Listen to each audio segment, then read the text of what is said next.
好，感谢主。我们今天继续来看路加福音第17章。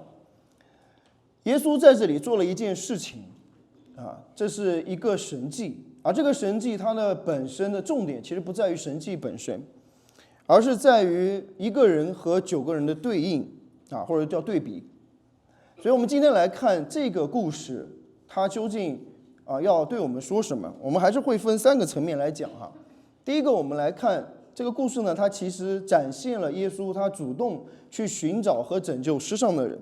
这是第一点。第二个呢，就是展现了2种人嘛，一个人和9个人。那面对耶稣的拯救，正确的反应是什么，或者是正确的回应是什么？这是第2点。第3点就是我们看到这个事件的核心，就是提到了真正的信心，也就是我们讲的这个题目，也是耶稣最后结束这个故事的时候讲的这句话，就是你的信救了你。真正的信心是指向什么？真正的信心意味着什么？这是我们今天要来看的。在讲这个故事的时候，我跟大家再简单回顾一下故事的一个上下文哈，因为我们已经讲了很久了哈。其实这个17章这件事情呢，它有个大的上下文，是在什么地方开始呢？其实是从15章开始的。从这个路加福音第15章开始一个新的篇章哈，就是在讲罪人跟税吏来到耶稣面前，可是有一群人反对他是法利赛人和文士，对不对？他们反对的理由是什么呢？就是说耶稣接待罪人，又和他们吃饭。所以从第15章开始，一直到我们今天讲第17章，都是在处理这个问题我们在15章的时候看到耶稣讲了这个比喻，对不对？讲了这个2个儿子的浪子的比喻，很清楚的看到说耶稣是来拯救那些罪人，而那个大儿子所代表的法利赛人呢，他们在神的家里面服侍神，可是他们自以为意，却不愿意接受神的这个恩典，对吧？然后到16章我们也看到讲到了这个拉撒路的比喻特别提到了财主跟拉撒路，是吧？这个拉撒路作为一个罪人和这个底层人士的代表被神所接纳，可是财主呢，作为法利赛人和文士的代表却被拒之在神的国度之外。所以不断的在强调这些事情一直到第17章17章的时候，我们上次就提到了说耶稣最后对法利赛人这个教导就停在什么地方呢？就是说你们在服侍神，你们做神的事情，那可是你们不要以为你们在服侍神，你们所做的事情就好像有什么可以值得炫耀的因为法利赛人在当时的处境是上层人士，他们是宗教领袖，当然他们觉得他们很厉害，可是耶稣却说，他用那个主人跟仆人的一个比喻，就是说你们做完了这一切，只应该说我们是无用的仆人，我们所做的本是我们应分做的就是警戒他们，你们不要骄傲，你们所做的本来就是你们应当做的事情，没有什么好自夸的。然后呢，就到了我们今天讲的这段内容就是这个耶稣往耶路撒冷去的时候要经过撒玛利亚，然后呢就有了这样医治大麻风的故事。所以你要看这个故事你一定要看这个上下文，你要知道这个故事路加记录在这里，他的目的并不是简单的说耶稣很厉害，他可以医治疾病，他在这里所展现出来的仍然是要对付法利赛人跟这个文士他们的问题的那我们到最后的时候才可以看出这段故事的一个精义是什么。首先呢耶稣要去这个耶路撒冷，在这里特别提到他要经过撒玛利亚还有这个加利利因为加利利呢跟撒玛利亚是连在一块的，那加利利在更北的地方，如果要去到耶路撒冷在南边，那他要经过撒玛利亚。可是大家也要知道在当时的这个环境里面，撒玛利亚人对于犹太人来说是什么样的一种人？是不洁净的是外邦人跟犹太人的一个混血出来的人所以他们其实是对于犹太人来说，你要知道犹太人他们的思维方式为什么法利赛人会指责耶稣说你怎么跟罪人税吏跟这些人混到一块呢？因为他们会认为我们作为犹太人我们是神的百姓，神的选民我们是高贵的，我们是尊贵的。而那些外邦人啊，不管你是罗马人也好啊，还是这个撒玛利亚人也好，对于他们来说，这些人都是不洁净的，因为他们会吃那些不洁净的东西，对吧？他们可能会吃猪肉啊，或怎么样。那对于犹太人来说，他们那就触犯了这个摩西的律法，所以他们犹太人跟撒玛利亚人本是不往来的，这个大家要知道，这两拨人是不往来的。所以犹太人如果要从加利利去到耶路撒冷，他们需要绕过撒玛利亚，他们连撒玛利亚这个地方都不会去的，不会进去的。这个我相信大家可以这个就是说，在我们现在的这个社会当中，有些时候你也能够感受到一点点哈，尤其是以前我们有去那个，比如说去吃这个什么兰州拉面的时候有这个所谓清真食品的时候，它上面都写着你不要外带食物啊。为什么？因为你去到他那个地儿，你就知道如果你外带食物，你带这些跟这个猪肉相关的东西他们会觉得你就这个很不好触犯了他们的洁净的礼仪，对不对？所以你如果要请个穆斯林去你家吃饭你会发现这个很难的，因为你家用的盆用的锅都炒过猪肉的，是不是？他不能用的所以他连去这个地方都不愿意去的，因为你去到那里，你就会这个玷污他们所以犹太人是不经过撒玛利亚的。可是耶稣往耶路撒冷去的时候，路加在这里特别强调，他特别要经过撒玛利亚。他为什么要去撒玛利亚？为什么犹太人都不去，他要去？他去了之后，别人的犹太人怎么想，对吧？你作为犹太人，你跑到撒玛利亚去，那你就不洁净了呀，我不跟你往来。所以他会带着一个很大的风险要经过撒玛利亚。可是耶稣必须要去，因为耶稣去是为了带来救赎，带来拯救，对不对？他是要去医治这10个长大麻风的人所以耶稣是主动寻找拯救世上的人。这个主题呢，从15章一直到现在都是贯穿一致的当法利赛人指责耶稣，你怎么跟这个罪人税吏混到一起？而耶稣就用这个事情表明，他来就是要拯救这些世上的人耶稣在对观福音里面也看到，耶稣也说，健康的人不需要医生，有病的人才需要，是吧？耶稣说，我来就是要寻找拯救世上的人所以如果这些所谓健康的人，那就是自以为健康的法利赛人，他们当然不需要耶稣了其实我们每个人都需要耶稣，只是当他自以为义的时候，他就觉得他不需要。而这些罪人，这些被排挤在犹太边缘的人士，他们却特别需要耶稣的救赎，所以耶稣主动的去拯救他们。好，那长大麻风的来了，那来了之后呢，远远的看着，然后高声说：“耶稣夫子，可怜我们吧。”那这有第二个这个概念出现了，就是讲了这个大麻风。本来你去撒玛利亚就是不洁净了，你现在又跟这些长大麻风的人接触，那你就更不洁净了为什么呢？因为在旧约里面，我们知道这个大麻风的这个病它不仅仅是一个病如果它只是一个疾病的话跟其他的疾病一样的话，那没有什么大不了。可是如果你在旧约里面，你发现大麻风这个事情是谁来管的？是谁来去处理大麻风的问题如果你得了这大麻风是一种皮肤病，是吧？它是可以传染的。如果你今天得病了，那你要找谁你得肯去医院找医生，对不对？可是在旧约，如果得了大麻风病，找谁？找祭司。在利未记13章的时候就提到处理大麻风的包括14章都在讲不仅是处理这个大麻风病人，还要处理他穿的衣服，他住的房子，他都得处理所以有一系列的处理。那么这个时候的处理呢，神是要让他们把这个大麻风的病呢你如果得了这个病，你找谁呢？是找祭司，不是找医生如果你得了其他的病，你找医生，可是长大麻风你不能找医生，你找祭司。为什么？所以这个病不仅仅是说它有传染好像我们要隔离或怎么样。这个病在旧约里面，它所代表的一种是礼仪上的一种不洁净，就是说，如果你得了这个大麻风，你就不洁净了。好像这个病跟那个就好那个不洁净，就好像说你吃了猪肉，你怎么样？你触犯了神的律法，你不洁净了嘛，对不对？好像你得了大麻风也是一样，你不洁净了，你触犯了神的这个律法好像得大麻风跟这个罪是相关的，是不是？好像有那种感觉啊。所以在旧约里面，这个大麻风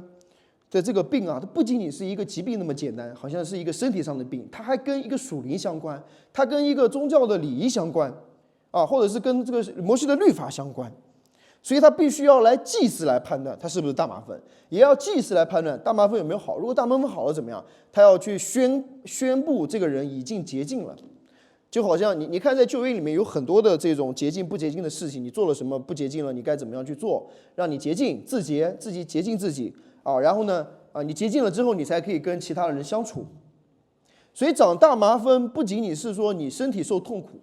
你不洁净的意味着什么？意味着你得了这个病啊，你在整个你的种族里面，你的这个社群当中，你就被隔绝了。所以这10个人，有1个是撒玛利亚人，是属于外族人，有9个是犹太人。而这个时候，他们已经没有分门别类了，他们都在一块了。为什么？因为他们有个共同点，就是他们都长大麻风了。所以在这个时候，谁也别说谁是外邦人、犹太人，这都一样了啊！你长了大麻风，基本上呢，你就在当时是一个绝症哈，基本上你就这辈子就不可能再回到你的家人你的朋友圈子里面了，你就永远被隔除了所以这个耶稣去医治这个大麻风的病人，不仅仅是身体上医治他们，帮助他们，更是恢复他们跟他们原有社群的一个关系，是在帮助他们恢复他们的关系，帮助他们再一次的回到神的百姓当中。所以这个大麻风的这个病啊，经常我们你会看到在新约里面，他经常跟那个什么联想到一块儿呢？就是跟罪联想到一起，就把罪比喻为一个大麻风，就表明这个罪的一个破坏力，表明这个就好像大麻风如何把一个人使人从这个社群当中被隔绝不洁净了，罪也是一样，也可以把一个人跟神隔绝使人因为犯罪所以得到玷污，所以不洁净了。所以大麻风需要得到洁净，才可以回到他的这个社群当中。那我们人犯了罪，也一样需要神的洁净，需要耶稣宝血的洗净，我们才可以回到神的面前，与神与他的百姓呢恢复关系大概就是这个意思所以这个大麻风的疾病呢，它一个是跟这个罪相关这个最后我们会看为什么耶稣会夸奖那个撒玛利亚人。这个才是关键的，你要记住，这不仅仅是一个生病那么简单。还有另外一个大麻风呢，在旧约里面呢，就是说，如果大麻风能够得到医治和洁净，这本身就是一个神迹，这就展现了弥赛亚他的一个就预言，就是说，如果你怎么认出那个弥赛亚来了呢？你就看到他可以洁净大麻风这是一个然后呢，你会发现在这个第4章，路加福音第4章的时候，耶稣有提到过一件事情他就说以色列当中有很多长大麻风的，但是除了叙利亚国的乃縵，没有一个得洁净的他当时讲了这句话的时候也就是这个犹太人就非常生气，想要杀他。所以你看这个大麻风还跟什么相关？它不仅是跟罪相关好像要这个得到神的这个赦免和洁净它不仅仅是说这个你要医治你的身体得到医治，它还讲到一个是跟这个救赎相关的，就是说我们刚刚讲的那个，它展现出弥赛亚的一个记号，对吧？那同时这个救赎相关的是什么呢？就是你看到神既然拯救了外邦人那个大麻风的病在以色列当中神没有拯救，可是叙利亚这是一个外邦人，对吧？外邦的国家在以利沙的时代，而且不仅是一个外邦的国家，而且这个国家是以色列的敌国，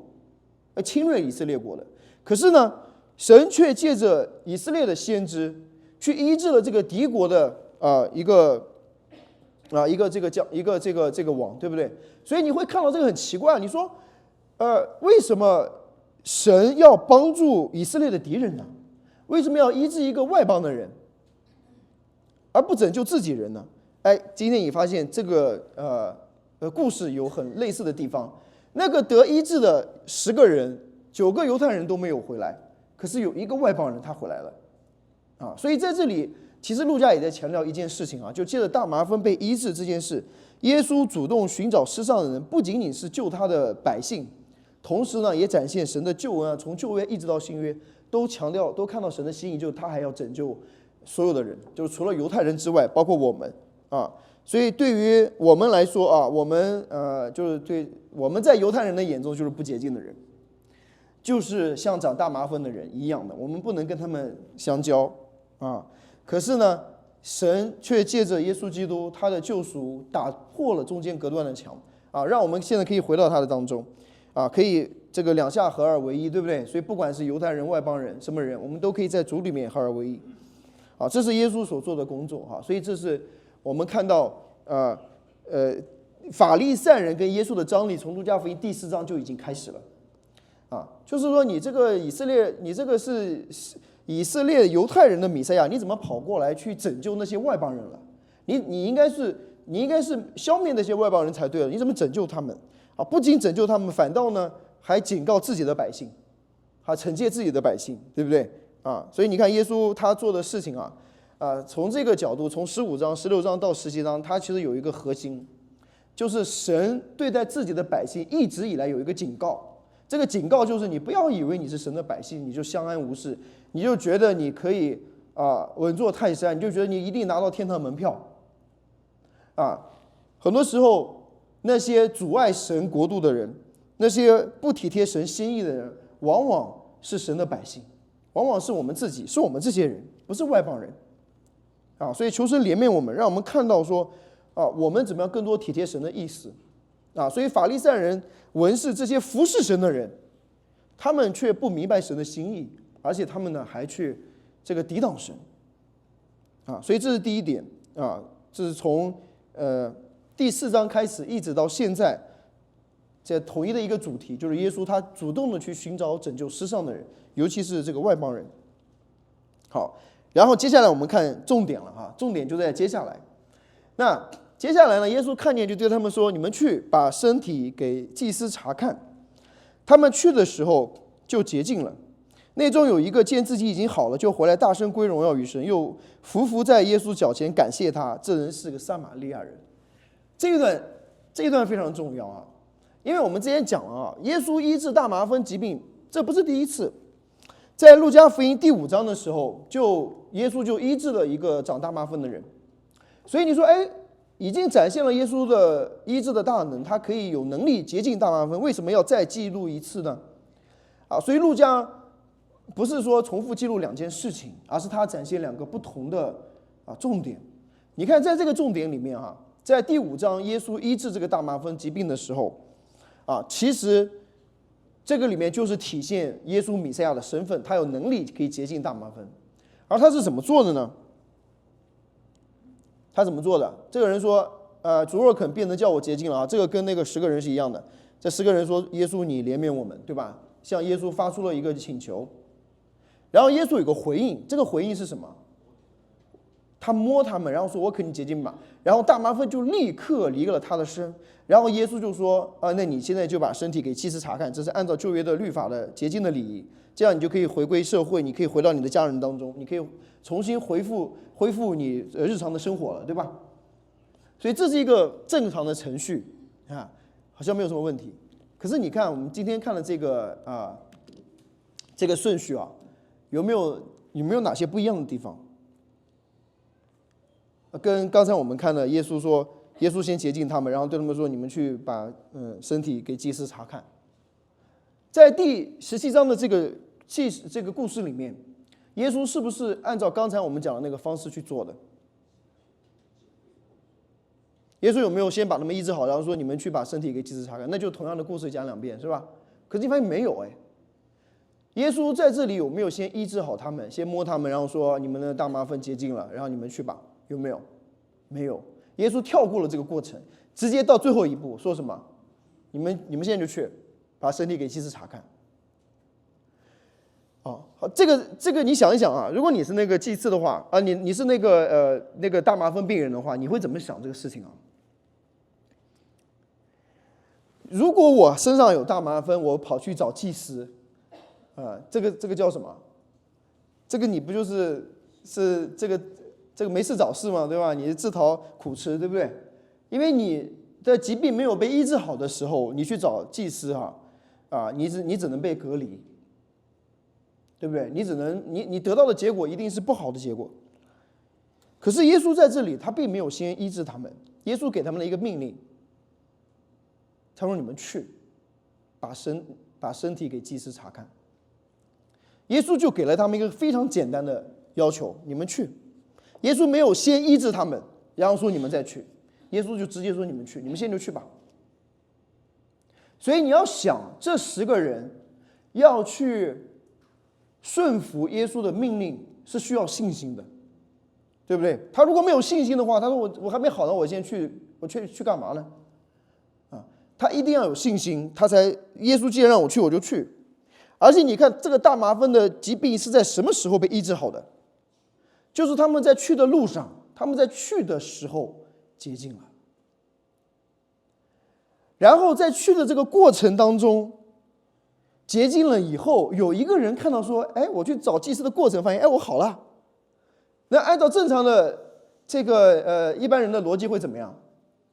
感谢主，赶紧找祭司给我证明一下，我已经洁净了，我终于可以回归社会了。可能他很久没有见他的这个妻子或者丈夫或孩子了，是不是已经被隔离了这么久了？赶快去找祭司。可是在这个时候，有一个人跟那9个人不一样，他要去找祭司，在这个路上的时候，看到自己好的时候，他做了一件相反的事情。他这个时候回过头来，他回到耶稣的面前。他回到耶稣的面前。所以你看，你看耶稣为什么没有像刚才我们第5章讲到的说，耶稣没有先把他们医治好，然后说你们去给这个祭司查看，而是给他们一个命令说你们就现在去吧。然后在去的过程中是好了，而好了之后，耶稣要看他们的回应，他们的回应是什么？这个很关键。你是说，哎呀，我好了，感谢主，我就跟主拜拜了，是不是？我就赶紧去回归社会了，我去把我的这个身体给祭司查看，赶紧走了。而这个撒玛利亚人这一个人，他却在这个当中折返回来去找到耶稣。所以你看到耶稣在这个故事当中，他为什么这样做？他的重点不是说我只是要医治你的身体这么简单他不是只是要医治他的大麻风，他是要把真正的救恩带给他们。而他这个当中，他有一个考验，这个考验也是对我们每个人的考验。耶稣在这个时候没有说，他没有说，你如果路上发现你好了，你赶紧回来感谢我一下。耶稣没有说，然后呢，耶稣就是说，你去把身体给祭司查看。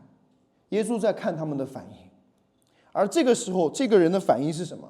他回来大声的归荣耀与神，而且匍匐在耶稣的脚前感谢他。感谢他这个词在原文在这里面带有的是敬拜的含义，就是他敬拜他，匍匐就是跪在他的面前来敬拜他。这个才是这段经文的核心，弟兄姐妹。因为当一个人他发现，哎呀，我来找耶稣，我的这个需要被满足了，我的病得医治了，他的自然而然的想法是什么？太好了，我的需求得到解决了，我的目的达到了。他这个时候他的焦点不在主的身上，他与主的相遇并没有把他带到主的面前，并没有让他回到主的面前来敬拜他，来认出耶稣到底是谁。而这个撒玛利亚人，这个外邦人按照道理来说，我们刚刚讲了，犹太人他们是非常熟悉他们的这一套传统他们的历史、旧约圣经，他们应该很清楚的知道，这样一个能够使大麻风洁净的人不是一般人。因为在旧约里面，弥赛亚就是救主基督的这样的一个标记，就是他可以使人的大麻风洁净。就是说，按道理来说，犹太人应该能够很清楚的意识到，这个人不是一般人，因为一般人不会做这样的神迹。这个人他应该是神的弥赛亚，可是他们好像这个无所谓。而这个撒玛利亚人这个外族人，他却有这样的敏感和意识，他回来大声归荣耀与神，你看到没有？而且呢，他跪在耶稣的脚前来敬拜他，这是只有对神才可以有的敬拜，对不对？对人你是不可以这样的啊！只有耶稣接受这样的敬拜，耶稣把他自己跟神的荣耀、跟神这个相当于是划等号了，是不是？所以这里面的对耶稣的拯救的一个正确的反应是什么？不是感谢神，神医治我了，而是他能够回过来认识到耶稣究竟是谁，他意识到耶稣可以做比医治他的大麻风更加重要的、更加伟大的事情啊！那这个事情是什么？这个事情就是我们接下来看的耶稣的最后的这个故事的结束。耶稣说：“洁净了的不是10个人吗？那9个人在哪里呢？除了这外族人，再没有别人回来归荣耀与神吗？”就对那人说：“起来走吧，你的信心救了你了。”这个里面很有意思。你看，当耶稣讲这句话的时候，他其实在暗示两件事情，就是有2种信心，有2种救赎。因为这句话，你的信心救了你的，是耶稣专门对这个人说的，他没有对那另外9个人说，对不对？而且在这个对比当中，你很清楚的看到，只有这一个人，好像是他的信心救了他，是不是？那耶稣在这里讲的信心和拯救，到底是在指什么？那你说那10个人也有信心啊？耶稣让他们去把身体给祭司查看的时候，他们也没有说先得到证据，然后再去找祭司，他们也就相信了耶稣，就顺服了，对吧？就听了顺服了去了，他们的病都好了。这个要信心，这个很好，没有问题。可是还有另外一层的信心，这一层的信心才是核心。这一层的信心是什么？当耶稣说你的信救了你了，耶稣在说这个救是在指什么？这个救是在指你的大麻风洁净了吗？那另外9个也洁净了呀，他们的信也救了他们呀。那这里耶稣说你的信救了你了，是在指什么呢？是在指是在指什么拯救啊？是在指他的灵魂得以拯救，这个才是关键。耶稣医治大麻风，不仅仅是要医治他的身体的疾病，更是要医治灵魂的疾病。这就是我们刚才一开始提到的大麻风在旧约到新约，它这个疾病跟罪是联系到一起的，对不对？所以那9个人，他们所看到的是什么？看重的是什么？看重的是我病得医治了。可是他们没有回到耶稣的脚前，因为你想一想，你的大麻风是医治了，那有一天你是不是还会生病，还会死亡？是不是？就是最根本的问题没解决。而当这个撒玛利亚人回来归荣耀给神，他认识到耶稣的身份的时候，来敬拜他的时候，耶稣说：“起来走吧，你的信救了你。”在这个时候是更深一层的信心和拯救，不仅仅是救了他的这个身体，也是救了他的灵魂。所以我们说，真正的信心是指向敬拜的对象，真正的信心不是指向我们自己，也不是指向我们外在的东西。真正的信心是你可以回到主的面前，你回到他的面前所以有时候我们说我们没有信心我们信神的时候，我们说我们信心太小了。我们想一想，在我们的生活当中，我们有信心的时候是什么样的时候是有信心？其实我们每个人都经历过这种有信心尤其是对外在的东西，比如说钱你没有钱的时候，你非常的焦虑和不安，尤其是你要做一件事或者买个东西的时候。可是当你有钱了以后呢，你发现你信心很足了，你很有自信，很有信心。而那种感受，那种信心，就是你把你的信心放在了钱的上面，而没有放在主的上面。这就是耶稣呢我们在这个上一章16章也提到，耶稣说你不能又敬拜神又敬拜马门，不能又敬拜神又敬拜金钱。所以耶稣在讲这个信心的时候，他其实是跟敬拜联系到一起，是跟你敬拜的对象联系到一起的那个法利赛人，他们以为他们在敬拜神，他们以为他们在服侍神，可是这2章让我们看到，他们最终服侍的是什么？是钱，是他的名声，是他的地位，是他舒适的生活而这些人也是一样，他们来到神面前祈求神的帮助，他们想要得到什么？他们的信心是说，哎呀，你看我医治了啊，我现在有信心可以去找这个祭司了。可是他们的信心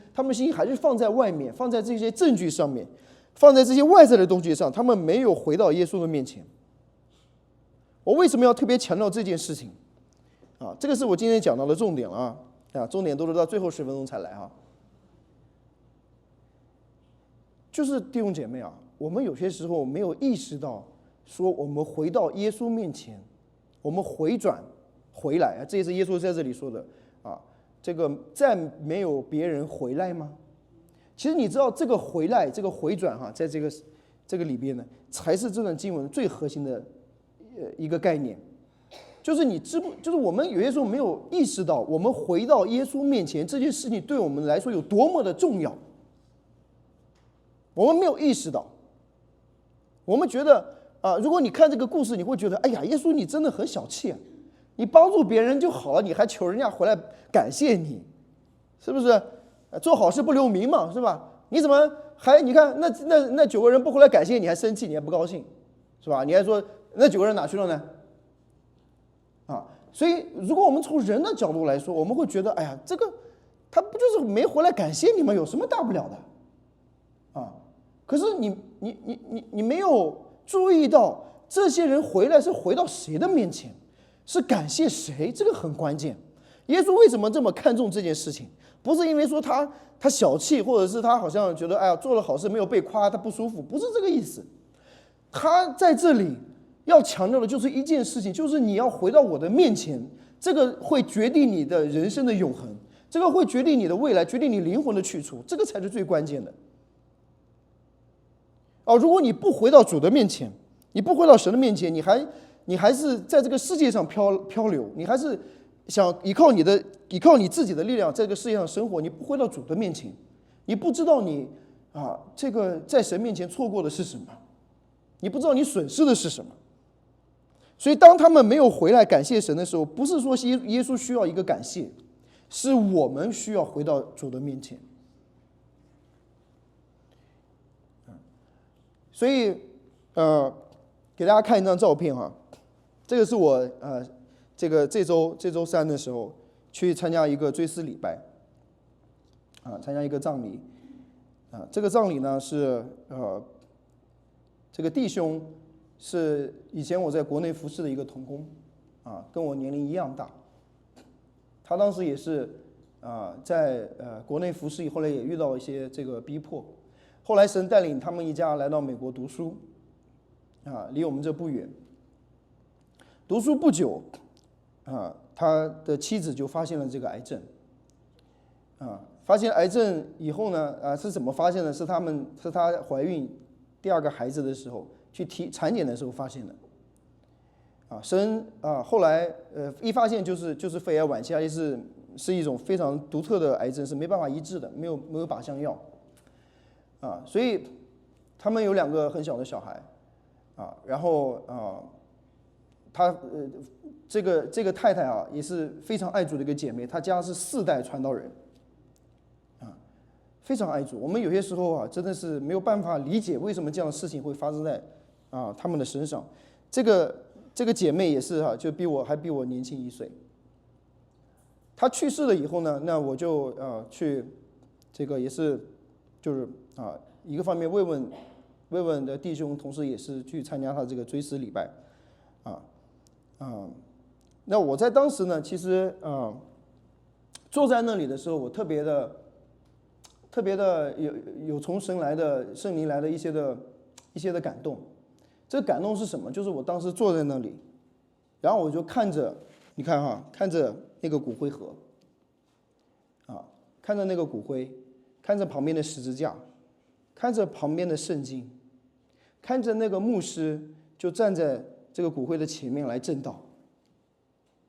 就那一个瞬间，就让我突然意识到一件事情就是我们有没有认识到，我们回到耶稣的面前，对我们的一生来说有多么的重要？你可以去想你在这个世界上拼搏，很多来到美国的人也是一样，你们打拼了一辈子，去到世界的各个地方，想过自己想过的生活，想要去追求自己的理想，在这个世界上去不管说是这个是去冒险也好，还是去流浪也好，最后，我们每个人都要面对这件事情。我当时就在想，如果这个是我的追思礼拜，那里面骨灰装的是我在期待一个怎样的追思礼拜？我在期待怎样的一个神的道？我在期待一个怎样的从神来带来的安慰？我想在那个时刻，没有人可以安慰他们。这两个孩子他怎么带？他还在读书，是不是？他不知道为什么这样敬虔爱主的姐妹，这样的一个传道人的家族会遭遇到这样的事情，没有办法理解。如果我们没有盼望，如果我们不在基督里，我们没有回到主的面前，我们最后的结局都是这样的。我看到这里，我就想到当年这个人类始祖犯罪之后，神对全人类的一个审判：你本是尘土，也要归回尘土。这就是我们的结局。可是如果我们的结局最后只停留在这里，我们就比世人更可怜，我们比不信的人更可怜，因为我们没有盼望。就像那9个人，他们与永生错过，他们的疾病是得医治了，他们是回归到他们正常的生活了，他们是可以再去工作，再去跟家庭，再去享受他们的生活，没有问题。可是最终呢？最终只有那一个人得到了永生的盼望，回到了主的面前，他可以等候复活。所以在那个时刻，你才能意识到回到主的面前有多么的宝贵。你在那个时刻，你才知道你只有紧紧的抓住主，你不管这个世界你拼搏了多久，你拥有多少财富，这个世界都不能给你，都不能满足你最终的需要，都不能给你最终的价值。这个世界在死亡面前是毫无能力的，这就是现实，弟兄姐妹。所以我们要认清楚我们的身份，我们要认清楚我们为什么要信靠耶稣，我们为什么要来到耶稣面前，因为这关乎我们的永恒。当你这样想的时候，你在反思我们的生命，在反思我们的纠结，在反思我们生命当中的这些困难，我们所抓住的东西，我们所追求的东西，我们放不下的东西，不管是你的工作、你的家人、你的孩子、你的事业、你的理想，在死亡的面前，在这最后的结局面前，我们的盼望在哪里？求神怜悯我们。我们不知道明天将会如何，但是我们知道有一天我们都会像这个一样，只是时间问题。所以回到神面前，回到主的面前，回转，这才是我们人生的核心。你说我们怎么回转啊？我们怎么回转？弟兄姐妹，你知道在刚才我们讲的这段经文里面，当耶稣说你们没有人再回来的时候 ，return 这个回转的时候，在圣经里面不断的在强调一件事情，就是悔改。在圣经里面呢，我们说回到主的面前，就是你人生的方向的一个调转。我原来是为自己活，我在这个世界上打拼，我为了这个世界而生活。现在我回来了，我回到主的面前，我悔改了。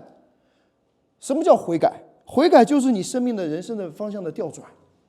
你以前追求这个世界，你追求金钱，追求马门，追求权力，追求这个就像文士和法利赛人一样，他们追求他们的社会地位。可是如今，我们只追求神，我们追求主，我们回转向主，这个叫悔改。所以弟兄姐妹，我们应该每一天都不断的回转才对，每一天不断的回到耶稣面前才对。就像这个撒玛利亚人一样，他的疾病得到医治，他遇见神了，他那一天遇见神了，他就立刻回到耶稣的面前。我们也应该是这样才对，我们应该每一天不断的回到神面前，而不要说我不是信主了吗？我早就信主了，我20年前就是基督徒了。就像那些法利赛人一样，我从小就在会堂里面长大，我就是服侍神的人。可是他们从来没有回到耶稣的面前，他们没有悔改。是什么让我们的结局和他们不一样？就是我们的生命有没有回转，在神的面前有没有悔改。而这种回转，不是我们信主的时候做了决志祷告的时候回转，而是我们每一天都应该来回转，每一天回到神面前，因为你不知道哪一天你就会变成这样，你不知道。在那个时候，你如果还没有回到神的面前，就没有机会了。求神怜悯我们。所以不要小看我们的悔改，不要小看我们回到神面前这件事情，这决定了我们的一生，决定了我们的永恒。我们为什么不断的强调这件事情？我们为什么不断的强调我们要回到耶稣面前？不是说我们来到耶稣面前，我们可以得到祝福，可以得到这个好处，我们才来到耶稣面前，不是的。我们不断的强调这点，因为这个是我们安身立命的东西，这个是我们最后的归宿，也只有在那个时候，才可以给我们带来真实的盼望。所以我想，对于这个弟兄他的家人，他的父母能够给他们带来最终安慰的，就是这一件事情，因为他们知道他的妻子，他们的这个女儿，他们已经回到耶稣的面前，回转在耶稣的脚前。感谢主。我最后总结了，首先第一个，神的恩典降临到我们这些不配的人面前。我们都是不配的人，我们这些人都是从犹太人角度，我们都是外邦人我们没有什么做的比别人更好的，我们得到恩典，我们可以回到神的面前，这个不是我们的功德。第二个，对耶稣救恩的正确回应是什么？你要信靠，要顺服。当耶稣对这10个人说：“你们去把身体给祭司查看”，他们就去。不要说我还没好呢，我现在怎么去？不要跟神 argue， 不要说你看我还要得到证据。你为什么你第5章你都医治好了，让他去了，现在你没医治好，我们为什么让我去？神做事的事情按照他自己的心意，按照他的主权去做你不要说，你看你那个弟兄他都是这样，他才那个得到这个他才顺服的，那我也要同样的证据。你不要有这样的要求，神给每个人带领不一样，神给你的怎么带领，你就怎么顺服，你就怎么信靠所以这才是我们最难学习的功课而这个呢，其实是需要回转如果我们不回转在神的面前，我们很难做到信靠和顺服。最后我们也提到真正的医治是转向神，转向基督，这是我们灵魂得到救恩，灵魂得到医治，使这个大麻风的病，这个罪从我们的灵魂当中出去，这个才是真正的救恩，真正的救赎。而这样的真正的医治是必须要求我们每一天的转向神，转向基督。感谢神，我们现在都还有机会转向神，我们还有机会悔改，我们还有机会在神面前像那个撒玛利亚人一样，回到耶稣的面前，感谢他，回到耶稣的面前敬拜他，赞美他希望我们每个弟兄姐妹都可以在还有机会的时候看清楚，我们回到耶稣面前这件事情对我们来说是何等的重要。我们一起来祷告。